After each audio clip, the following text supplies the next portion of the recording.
बरोबर कशा पद्धतीने आता पुढे आज आदरणीय अख्तरबाई आणि निसारबाईच्या नेतृत्वात मी इथं उपोषणाला बसलो होतो.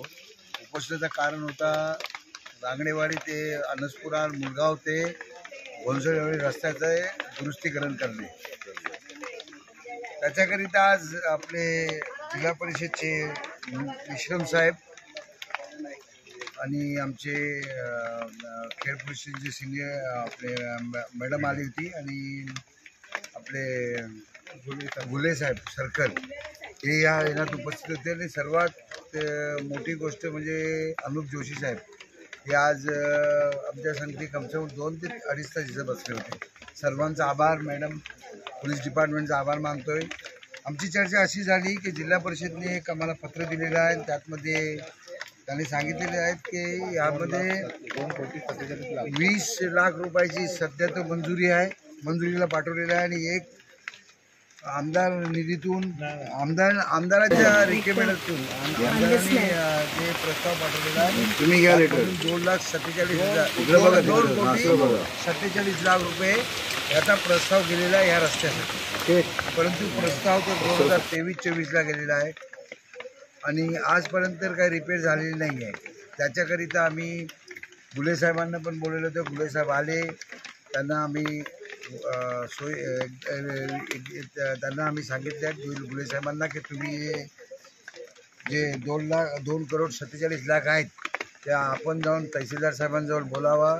कारण हे जे आहे ते ही निधी जी आहे ते खनिकरम त्या निधीतून येणार आहे. ती निधी तहसीलदार साहेबांच्या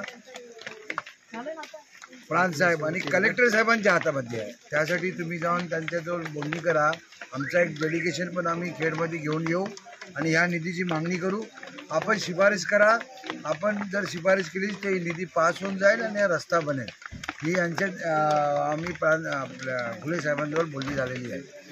तेव्हा आजचा उपोषण जो आहे आमचे वरिष्ठ अख्तरबाई आहेत, निसारबाई आहेत, आमंच आहेत, सुरेश जाधव आपले सरपंच, हे गावकरी आमचे, हा रस्ता जो आहे हा रस्त्यासाठी प्रयत्न करणारे आमचे सरपंच आहेत, सुरेश दादा आहेत, आपले यशवंत दादा आहेत, हे जे सर्व लोक आहेत ह्याच्या प्रयत्नाने आणि ह्यांच्या बोलण्यावरून मी तिथं उपोषणाला बसलो आहे. का कारण गणपतीला मी जेव्हा वरती गेलो होतो भेटीसाठी तेव्हा हा रस्ता बघितला होता आणि ह्या रस्त्याची कंडिशन बघून लोकांनी माझी विनंती केली होती की काहीतरी बघा, काहीतरी होईल याचं करा. आता मी काय मोठा कार्यकर्ता नाही, माझ्याप्रमाणे जे होता ते ह्यांच्या बोलण्यावर मी इथं बसलो. पण मला अशी आशा आहे की आम्हाला ह्यातमधून यश येईल आणि हा रस्ता बनेल अशी अपेक्षा करतोय. आणि गाववाल्याशी आपल्या वरच्या लोकांची सर्वांशी हे करतोय की तुम्ही मीटिंग घेऊन तुम्ही यामध्ये आपण यांना राज्य सरकार ते प्रांत वगैरेला ते सहकार्य करूया. आपला रस्ता होईल जाईल ही आपल्याला अपेक्षा.